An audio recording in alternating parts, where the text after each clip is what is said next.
Hello guys, ওই যে কালকে লাভলিস গিয়েছিলাম সেটার অর্ধেকটা দেখিয়েছি আর অর্ধেকটা বাকি। এটা হচ্ছে লাভলিসের ভেতরটা। আমরা ভেতরে অনেকক্ষণ ধরে গল্প করেছি। এটা হচ্ছে ভেতরটা। এই আমরা 4 জন গিয়েছিলাম।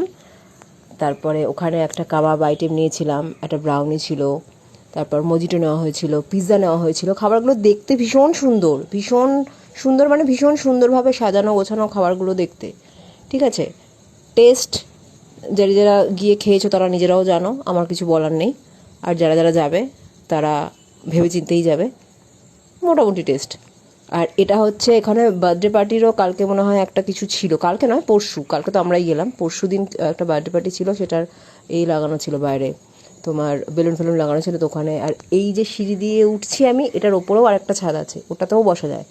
কিন্তু যেহেতু অনেক গরম ছিল আমরা ভেতরটাতেই বসেছিলাম। বাইরে শুধু ছবি তুলতে গেছি, ছবি তুলতে, মানে এত সুন্দর না ক্যাফেটা দেখতে, ছবি তুলেই টাইম শেষ হয়ে যাবে। এত সুন্দর অ্যাম্বিয়েন্স, এত সুন্দর লাইটিং, ভেতরটাও খুব সুন্দর লাইটিং, বেশ হালকা হালকা আলো, ভালো লাগবে গেলে। বন্ধুদের সঙ্গে আমি প্রায় 1.5 বছর পর ওদের সঙ্গে দেখা করলাম। মানে গল্প করতে করতেই টাইম চলে গেছে। বাড়িতে আস্তে আস্তেও ওই মানে এখনও একটা রেশ ঘুরছে অনেক।